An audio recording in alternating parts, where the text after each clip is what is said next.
thank you. All right, so we're going to be talking about. Can we add more volume? Thank you. All right, so we're going to be talking about using vSphere's new RESTful APIs and how you can combine that to use it with Ansible. And so I brought along my cohort here, Jonathan Frappier, to kind of go through that. So let's go through a little bit of an introduction to show who we are. Oh yeah, actually, talk about the link. For those who are avid note takers or picture takers of slides, the link right there on that page, bit.ly/WW18 Ansible, is this presentation, so you don't have to take notes or pictures if you want to write something down on the slide. You can just go grab it when you're out of here. All right, so this is me. I'm Kyle Ruddy. I'm a senior technical marketing engineer for VMware, and there I focus on automation of vSphere primarily. So using our APIs, CLIs, SDKs, things of that nature. And apparently I have the awesomest V-beard. So thank you, John, for that comment. It's the background on my work computer. That is not fantastically awkward at all. So some of the easiest ways to contact me, I'm really big on Twitter usage rather, and so you can hit me up there at KMRuddy. LinkedIn, also KMRuddy, GitHub, KMRuddy, pretty much anything, look for KMRuddy there. I also blog at thatcouldbeaproblem.com, that's my personal blog. I can be found blogging on almost a dozen VMware blogs anymore, from VMware Code to Power CLI to open source and so on and so forth. And I'm also a host for the Be Brown Bag group, thanks to John for getting me invested in that. Similarly, if you want to connect with me at jfrappier on Twitter and most of the other things except LinkedIn, because there was another jfrappier already, so I'm Jonathan Frappier on LinkedIn, jfrappier on GitHub, and blog at jfrap.com and bebrownbag.com. So standard disclaimer, most importantly, when we say how awesome something is, most of the time that is an awesome way to do a thing. It may not work in your environment, it may not work for you. This just happens to be one way to do it. The more important thing, one of the demos we're going to show you, or one of the examples we're going to show you here is it's in tech preview. So don't run out and buy something based on this presentation because it may not make it into GA, you may not be able to use it. If you try it, there may be bugs, although I've done it for purposes of preparing for this presentation, and it worked really well. So if you have it in your environment already, give it a try, but don't buy anything based on what I say today. And if nothing else, anything that John says, you can always blame it on me. That's his favorite thing to do. It's true. All right, so kind of to gauge the audience here, we do have a couple of questions to try and figure out where everybody's at to really focus on where we should be spending our time during our time slot. So who here, I'm assuming everybody are using vSphere in their environment? All right, lots of head nods. Anybody on vSphere 6.5 already? Fantastic. 6.0? Even more hands. 5.5? Couple hands. Anything older than 5.5? Oh. The guy from the first session. Oh, so sad. All right, so config management wise, anybody using Ansible already today? Couple hands. Anybody using anything else, like Puppet? Couple more hands. DSC? Or Windows PowerShell desired state configuration? Any others you want to? Anyone just rolling their own? Writing scripts in Python or anything else? Couple roll your owns? Oh, Bash. I heard of Bash. Excellent. You're just hardcore right there. All right, so how about API utilization? Is anybody out there, talking natively to REST already? All right, a couple hands. How about SOAP? That's our other web services protocol. Anybody using SOAP? Have to do with Call Manager. With Cloud Manager? Call Manager. Call Manager, okay. I'm sorry. And not because of call manager, more because of Sony. All right, so to kind of go and give a little high-level overview of what RESTful APIs are themselves, it's kind of important to know that it's an architecture. It's not really a protocol. SOAP, which is the other web services API, that's a protocol. That's something that's been standardized. Somebody applied, I believe it was actually Microsoft, applied to make it a standard, and it follows a very refined set of rules, basically. So REST is a little more general, it's a little more open, it's a little easier to use. So personally, some of the benefits that I think about REST is that it's simpler. And when we start going through some of the samples, you'll be able to see just how simple it is. Because you can pretty much read the URI or the URL and be able to take a pretty good stab at what's going on. It's also quite reliable because it's built off of web services. So everything that you're interacting with is all going to be HTTP based. So your standard HTML response codes are going to apply. So if you get a 400 error, you know what that is on, if you're trying to load a web page. The same thing applies here. It's performant. So if you're taking a look at some of the other APIs that are out there and available, there is a little more processing overhead that comes with that. One of the other things about simplicity, so a lot of times you're going to have to feed in information if you're doing anything more than just pulling back data about your environment. So there you can actually tailor it in how you're feeding in that data. So you can feed it in by way of an XML file, you can feed it in by JSON, YAML, and a couple others as well. And web services have been around for a long time. You can scale them up, you can scale them down. And the same thing will apply here. So a couple things that you'll have to get familiar with as you're starting to use RESTful APIs are the methods themselves. These are actions. So this is your get, your put, post, delete, things of that nature. Now those aren't exactly what they sound like. So if you're doing a get, you're retrieving information. If you're doing a put, that's creating information. Yeah. If you're doing a post, you're changing information. If you're doing a delete, you're deleting something. Very straightforward. And then I also already touched on the HTML response codes. Anything that you think applies here that I didn't cover there, John? No? All right, doing good. All right, so let's talk about the vSphere 6.5 RESTful APIs here for a second. These are brand new. These are something that are only available in 6.5 and will be available in future releases. This is something that's built from the ground up. So this is not just a simple shim that is overlaid on top of the old SOAP-based APIs. If you've ever had to use those SOAP-based APIs, they're difficult. The learning curve is pretty steep. There's a lot of documentation that you have to go through and learn and read and understand, and a lot of examples that may or may not work. It's fairly nasty in that aspect, especially from the learning standpoint. So as of today, with vSphere 6.5, there are a couple core areas. That's tagging, content library, VM management, and appliance-based management. BCSA appliance management, I should say. And then the last one is an API to actually take a look at the status of your API. So kind of doing a weird little exhibit thing there. And then as far as how you can get started learning it, you can start discovering and finding out in multiple different ways. We have a Swagger-based API Explorer, which I'll be showing here on the next slide. We have a couple of different open source SDKs. So in Python, Java, .NET, Ruby. You can also use PowerCLI. So if you're a PowerShell fan, you do that. Or PowerShell talks REST too. So you can access these APIs directly through PowerShell, curl, and as I said, if you're a fan of a language that we don't have an SDK for, use that language, because if it can talk REST, you're good. There's no limitations. It's all on what your preference is. You want to talk about the API Explorer? You've done some discovering on there. So,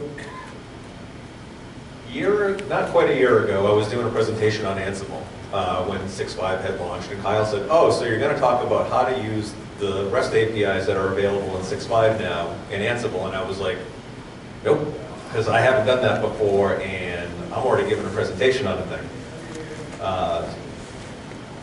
in talking with Kyle more, looking through the API Explorer, I said, sure, I'll give this a shot. And it ended up as a really quick slide at the end of the presentation, but going through this, looking at the examples, searching for what I could do, and getting the information from the Explorer, and also what we'll show you in a couple minutes, the Ansible documentation, it worked. I don't know if any of you have ever seen the comic. There's one where it's an inexperienced developer, and they get all excited because the code they wrote worked on the first time, and then the experienced developer is concerned because he wrote code and that worked on the first time. Well, that was sort of where I was. I wrote it and I said, this is never going to hit enter, and I was like, wow, it worked, what's wrong? I'm looking through the appliance configuration settings that I just changed, and I'm like, it changed, it worked. So the API Explorer is extremely useful to get the information that you need to see examples of what you can do, to understand whether you're going to be able to do a put or a post and what's supported for that particular module. I guess I don't know if that's what you refer to as. Sure, API. So some of them right now you'll find as you go through there you might want to do a thing, but today there might only be a get API. So you can at least retrieve information and take some action based on the results. You may find that there's get, a put, a post. They'll all have examples. The get's really useful because it will give you sort of a format for what you might need to do when you're trying to do a put or a post, because you'll have to pass back similar information. Actually, I do want to cover a couple things on this one. So this is also something that's available. It's live and running on your vCenter server. So, you know, this is something that's available. You can log into it, like here. You can see that I'm authenticated in there towards the top. You can change through the different areas, and it'll update everything that's on the screen. And then here's what John was talking about right here, where you can actually expand some of those sections, and you can start seeing the actions or the methods that are going to be there and available. You can see some of the expected responses. So you can pretty much have a good gauge on what's going to be retrieved and what you're going to hopefully see on the screen when you use it. And then lastly, there's the try it out button. It's there, kind of down there at the bottom. You know, running that, clicking that button, it actually performs the API call. So, you know, just like that, you can have almost little to no knowledge about APIs or how any of this works, and you could be performing an API method right there. And then once you click on it, it'll also give you a sample curl statement, so you know you can run it in wherever you have curl accessible. So I think it's pretty cool, very usable, pretty user-friendly. It's not going to show anything that's not available for you to do. You know, so if you're one of the folks who still has a Windows vCenter server, this is still going to be there in Windows 6.5 or vSphere 6.5, but it's not going to show you the appliance APIs.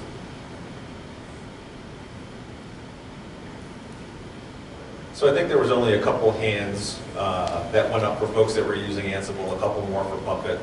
Ansible's a really easy to use configuration management and automation tool. So if you're not using it today, or you don't have any automation in your environment, or you're thinking about trying something out, I'd highly recommend Ansible. This slide is the condensed version of a talk I did on running your first playbook tomorrow last spring. And it really sort of is this easy. If you had, and obviously I did this on a Red Hat-based system, but you can install the extra repositories, install the Ansible, and you're ready to start writing playbooks. There's not a lot to it. All of the logic that you use is going to be in what's called a playbook, right? So playbooks are made up of these things called modules, and specifically today we're going to be talking about the URI module. There's modules for Apache, MySQL, Postgres, AWS, Juniper, Cisco devices. So whatever's in your environment, there's a really good chance that there is a module that will help you do something with those today. Maybe you want to ensure that your Apache server, your Nginx servers are in a certain format, or your Windows IIS boxes have a certain configuration for the web application that you happen to be running so that it works properly. You can define all of that in your playbook, and when we get to the playbook examples, I think you'll see they're reasonably easy to read. Being primarily a Windows admin early part of my career and then VMware, And then more recently, Linux, I've actually used Ansible playbooks and modules to understand what Linux was trying to do in the background, because just trying to pick it up straight away wasn't working. I can go read a playbook, or they have these other things called roles, which are just taking a bunch of playbooks and kind of smashing them together into one thing. But people have asked me questions like, oh, hey, I'm getting an application error, and you happen to know enough about Linux that I'm going to decide to ask you about JBoss, because those are both the same thing. But I've gone out and I've looked at, well, okay, it installed, let me go take a look at a playbook that happens to be out there. And I would look at it and I'm like, oh, did you do that thing? And they were like, oh, no, I didn't do that thing, hold on, and it worked. It's like, cool, I have no idea about JBoss, I've literally never touched it in my life, but reading through an example playbook and what the module was doing helped me to understand maybe why somebody couldn't get it installed. Once you have Ansible installed and you've figured out what module you want to use, or you're just trying to use the REST APIs, or you're using the URI module, like I said, you put that into a playbook, and then really all of your logic is in that playbook. So you stick it on some source code management system, GitHub, or a local Git or GitLab repository. So now if I destroy Ansible, if I destroy that Linux machine that's running on, whatever, install Ansible, git clone my repository, and I'm back in business. There's not a lot that I've really got to account for. Depending on, obviously, your organization, you may have to save logs off someplace like that for audit purposes, but all of the logic, anything that you want Ansible to do is in that playbook. And then you just use Ansible-playbook to run it. So when we see the examples later, whatever I've named my playbook, if I named it foo, it doesn't really matter. I just run Ansible playbook foo.yaml. And that is that's Ansible in a nutshell. Your documentation is also pretty good. Thank you, sir.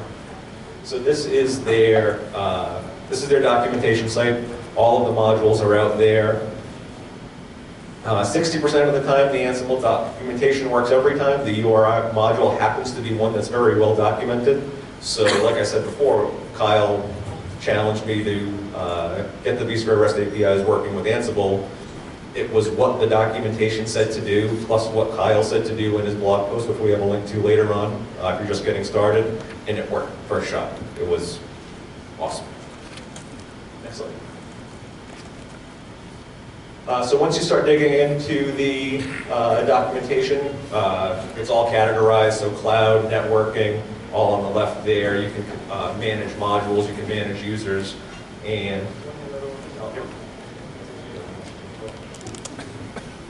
so then it'll take you into the information about that particular module. So here we're looking at the URI module.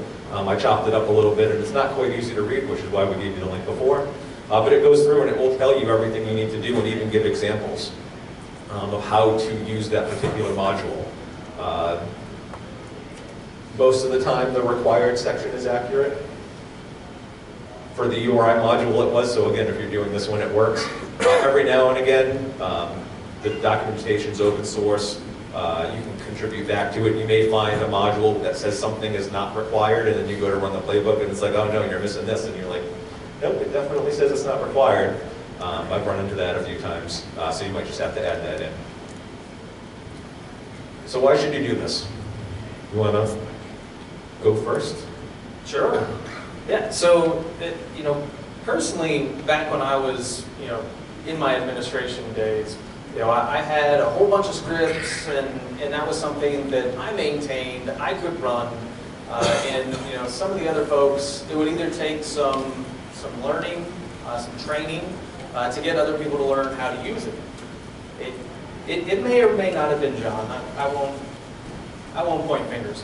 But getting to this point where you're, and also that took into account getting into larger environments. So as your environment started to grow, that kind of means the less time that you have to sit there and work on each individual system.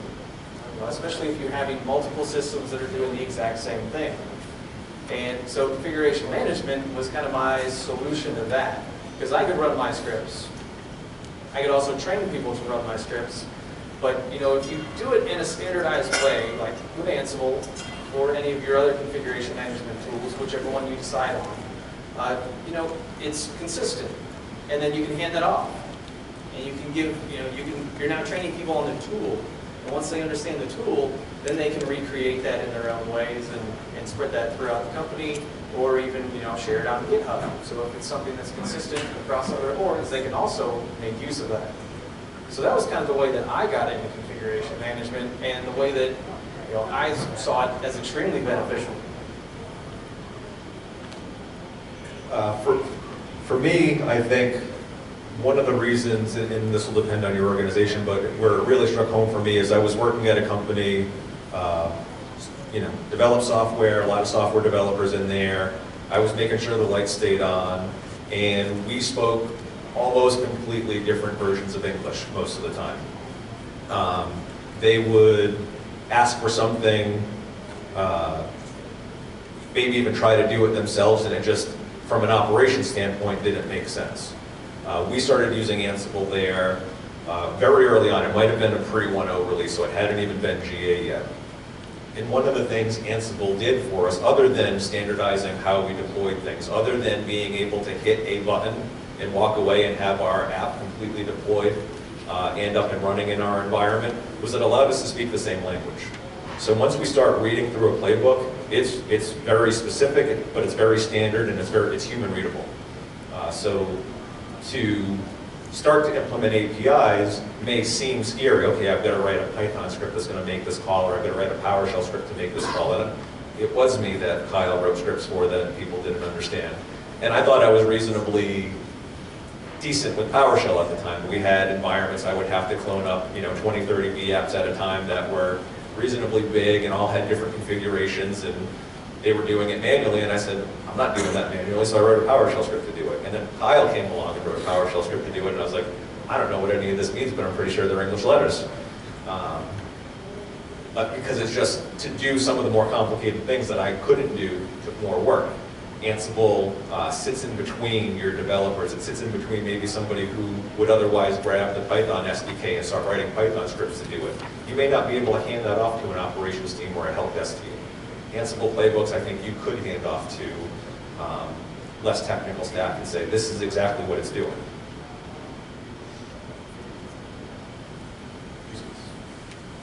Sure, so let's talk about a couple of the use cases that we can, take a look at some of the APIs that are out there and available today that you can use within your own environments. So we can start with just the initial configuration. So we can set stuff like NTP, we can set DNS servers, we can do things of that nature. And we can all do it consistently. So if you have more than one vCenter in your environment, you can put those into an Ansible group and then run your playbooks against that, and you'll have that consistent within your environment. You can also start doing, updating your configuration settings as well. So if anything changes, or you need to add or remove a user, or you need to, update any of those prior configuration settings, you can do that too. And then, outside of being just appliance-based, you can actually do things within the environment. So you can start creating data centers, you can start creating clusters, adding hosts, things of that nature. These are all things that are available within the REST API, so you can use the URI module to do that. And then DR, I guess we're, in case it goes down, and then you can stand a new one up pretty easily, because you've got all your configuration settings in your Ansible playbook. So you deploy a new VCSA, you apply the playbook to the VCSA, and boom, you're back up and running. We actually used Ansible very early on for our DR solution. So we had a separate site. We needed to be able to test standing up this new site and failing over to it. And the PO was on my boss's desk. We were signing for VMware SRM. Not that SRM is a bad product, and if you own it or are thinking of buying it, you probably still should. But we looked at our app and we said, there's nothing in my virtual machines that I really honestly care about. What I care about is the database, which was already replicated there and I could connect to, and the files that people were sending us, which were already replicated down there. My virtual machines, we would dispose of those things on the fly. So we were talking through what we were going to need to do and the time we were going to need to allocate to get our SRM working versus when the FDA was coming back and we were going to have to show them this. And it was going to make me sad. And we had already gone through the effort of automating our production deploys with Ansible. So we had playbooks that did it all. The only thing that was different in our environment was we had a different IP scheme in our DR site. And once you start getting into Ansible and using it more, you can start using things like variables and you can actually define those all in a file. So we looked at each other for a second and sort of the light bulb went off and said, our data's there. If I can use Ansible to spin up a VM, if I can use Ansible to configure my app with the settings I need, and the data's sitting there ready to be used, DR's done. When I fail over, I run this playbook. I can do that way faster than I can replicate hundreds and hundreds of gigs of virtual machine VMDK files, which there's nothing there I need, because it's all down there. I need CentOS. That's all I needed for that particular app. So we can apply that same logic with vCenter. I've got a DR site, or I've got to stand up a DR site. I've got all my configuration settings right there ready to be applied. On the virtual machine side, has anyone ever had somebody go in and disconnect a VNIC on a VM? Hey, why is that VM not working anymore? Happened to me the other day. Somebody's like, hey, I can't get this thing to work. And I'm like, let's go look at the IP. You don't have an IP address. I was like, oh, somebody disconnected it in vCenter.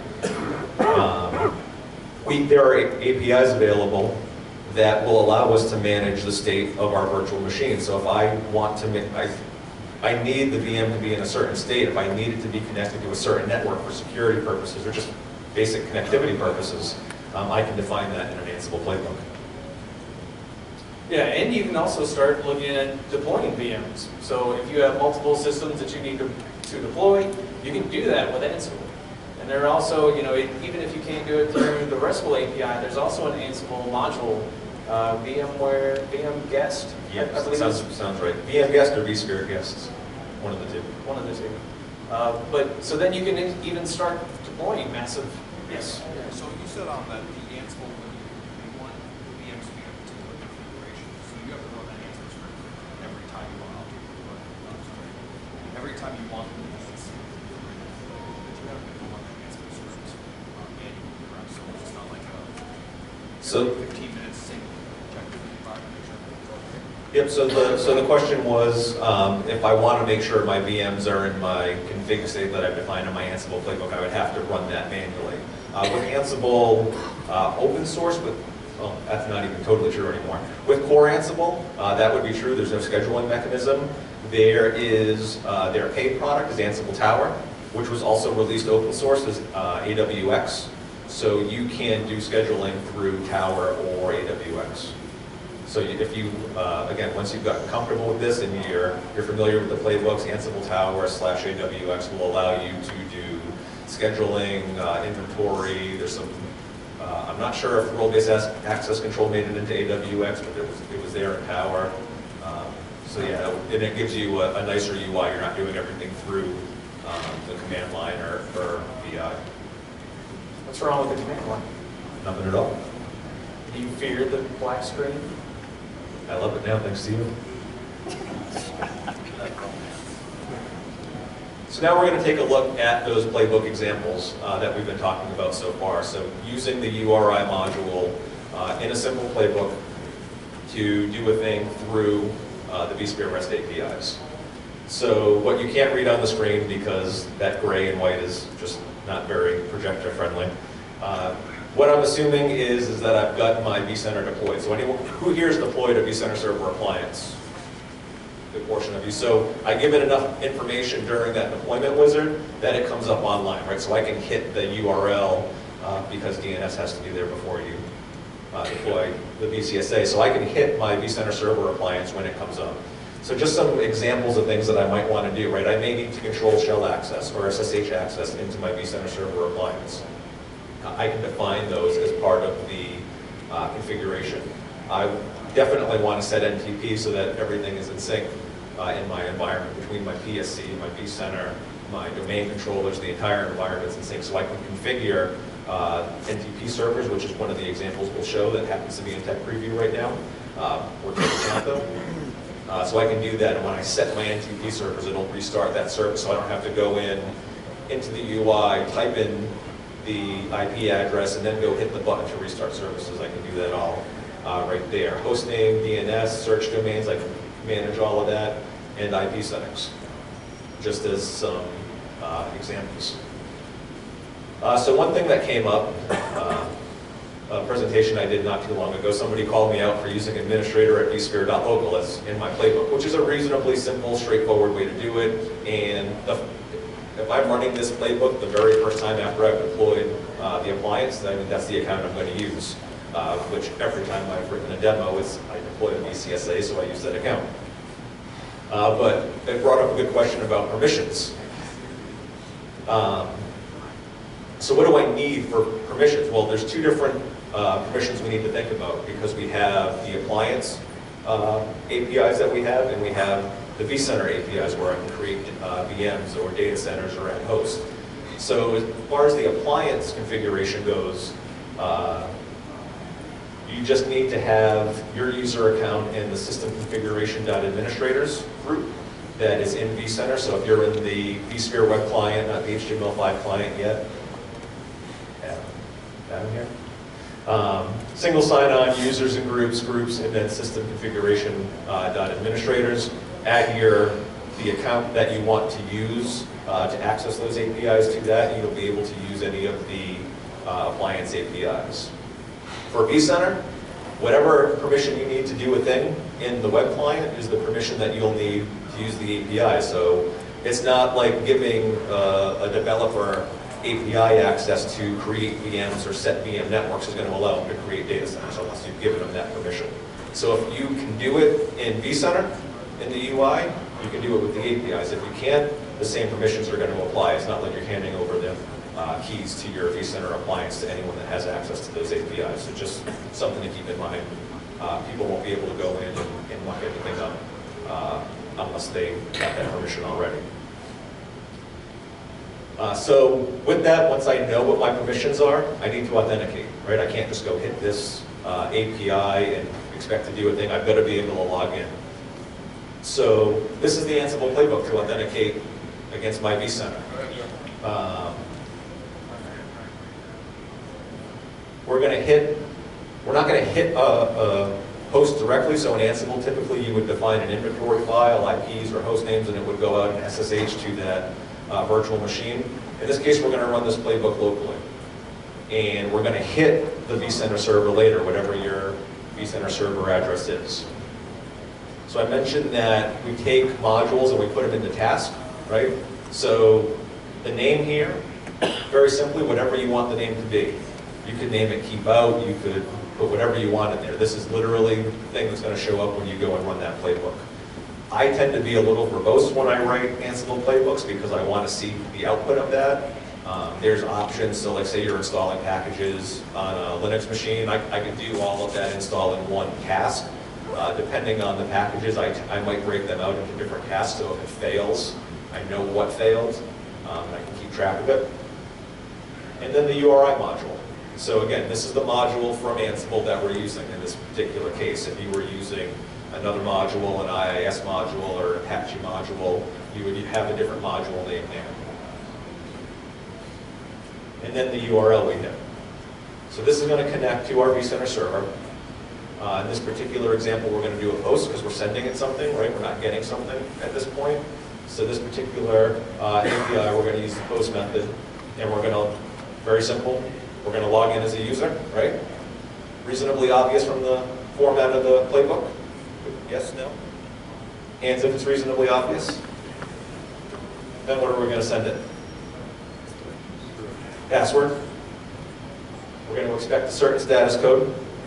To validate certs, this is a test environment, so I don't have trusted certificates there. If your Ansible control machine trusts your certificates, you don't need that. But if it doesn't, validate certs, no. And then this is something a little beyond like basic Ansible. We're going to take the results from that, and we're going to register in this thing called login so we can use it later. Pretty straightforward, pretty readable. I could take this and hand this to probably just about anybody, maybe even somebody that doesn't know much about APIs, and walk them through some of the things that may not be obvious, and then everything else. I'm going to connect to a URL. I'm going to use this particular method to send something to my vCenter, username, password, and then register the login. The indents, are they tabs or spaces? It doesn't matter. Indents, this is a YAML file, so everything is 2 spaces. So up here is just the line outermost, and as soon as I start indenting, I go 2 spaces. I don't have an example of the error to show you. The error, if your spacing is off 99% of the time, it'll give you a message that your error is on URI module, and you're like, nope, I definitely spelled URI properly. It might be spacing if that were the error that came back. So this would be the second part of my playbook. This particular example, we're going to disable SSH, right? I don't want people SSHing into my vCenter server appliance unless I do, but in my case, let's not do that. So again, name, just whatever I want it to be, something that I'm going to recognize, something that in the logs will be reasonably obvious as to what I'm trying to do. URI module, again, this format's going to be exactly the same as we keep going through. So once you get one of these working, it's going to start to become reasonably easy to get other ones working because your format's not going to change at all. Still connecting to that, to a URL at my vCenter, but notice over here at the end here. So now we're connecting to appliance, right? We talked about having different APIs. We have appliance APIs and vCenter APIs. So I'm using an appliance API and accessing, for access to my vCenter and using SSH. So just a little bit different from this this API here, and slightly different there. So again, if you're getting errors or you're not getting the output you're expecting after you've run this and you go look at vCenter and you're like, oh, SSH is still enabled, this might be wrong, and it's not likely that your JSON would be formatted in the exact same way another API is expecting, but it's the first place to start. Here I've got a different method, right? So I used post before, then I'm using put here, and now I need to send it some information. There's different ways you can send information, like Kyle mentioned. I find passing it a JSON file is the easiest way, again, so that I can show this to somebody else. There are probably different ways to do it, maybe a little more complicated, maybe it makes the playbook harder to read.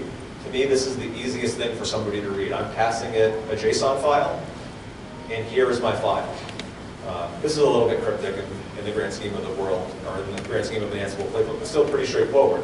So I'm going to look for this file, JSON off, I'm going to validate search, and this is where I'm using that login that I registered in my authentication part of the play. So now I'm going to pass this cookie that I registered so that when it goes here, it's going to authenticate with that username and password, so I don't have to authenticate every single time, which is why I did that in the authentication part of the playbook.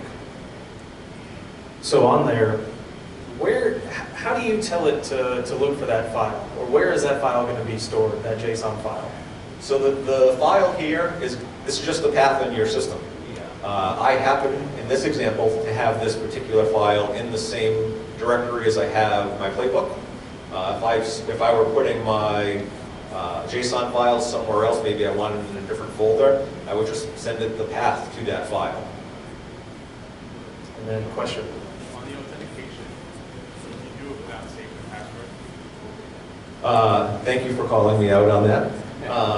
Yes, I have a password in plain text in the example, and I will show you that in a few minutes. You do not have to put passwords or usernames in here. That might be Ansible like 102. So get it working maybe this way in a test environment, and then you can start playing around with variables. There's a variable prompt, so I can do a var prompt in a playbook so that when I run it, it will ask for the username or the password or whatever I want. I can even encrypt values and put the encryption string in there and then send a password when I run the playbook to decrypt whatever that string is.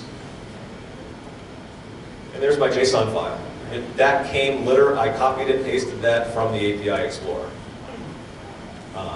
Nothing more to it than that. So I want to turn SSH off. I created a file called SSH off, or whatever you want to call it, SSH access. When I run this playbook now, SSH will be turned off on my host.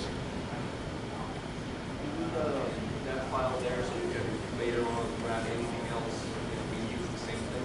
What's that? Did you create this file so basically you can then reuse it the different? Yep. We'll see here on the NTP example, what it's expecting will generally be just different enough that you probably can't reuse it. And just, back to my preference of being slightly verbose with Ansible is I would create a file for any API I'm accessing. I wouldn't try to reuse something. I'd want this to be as explicit as possible. So somebody going read it isn't looking at, oh, I want to turn NTP on, why am I using the SSH off JSON file? Right, that's my OCD. So you could do you. Yeah, so are you talking about the playbook itself or just the JSON? If I'm going to use something else, maybe when I create some other file called NTP.json, but I'm going to reuse most of what you're going to show before. Yeah, in the playbook you'll reuse a lot of what you did for it, because from an Ansible perspective, the only thing that's changing is the URL I'm connecting to. So when we look at the NTP server, for example, the only thing I've changed here from the SSH off is I'm using a different URL, and it tells you you're in tech preview. So if you see one of those, maybe don't test that one against production first time you run it. And everything else up, and then the JSON file is different. So if this works and I want to make some other API call, I'm going to copy this line for line because I know it works, and I'm going to change my URL and I'm going to create a new JSON file, and everything else should pretty much be the same. Obviously, depending on what you're doing, your method may be different. So here I've got a put, and with this particular API, it supports put and post. So when you're looking through the API Explorer, it will give you both of them.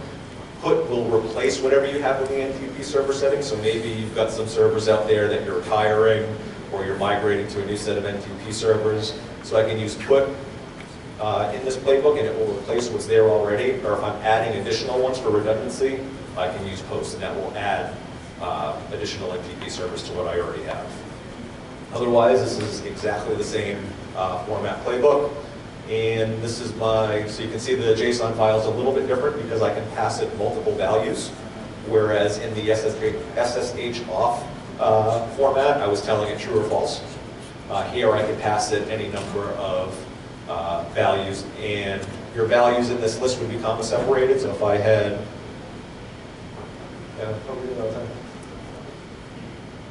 not a lot of time. Okay. So I won't show you that later, but it would just be a comma, new line, new IP address for the NTP server. On the vCenter config side, basically the same thing. My vCenter server appliance has to be deployed, or actually in this case, it doesn't even have to be the appliance. It could just be I'm creating VMs, I'm creating data centers. So as long as it's up and available on the network, I can create data centers, I can add hosts. I can't do clusters yet, but you can't see the shrugging in that third box.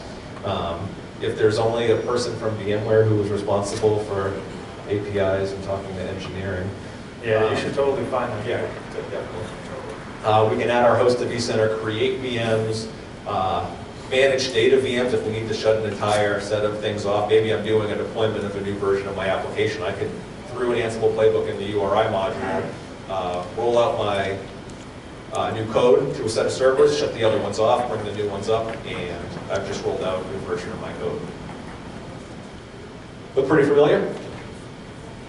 Same one again, because this is the URI module. We're using the same module again.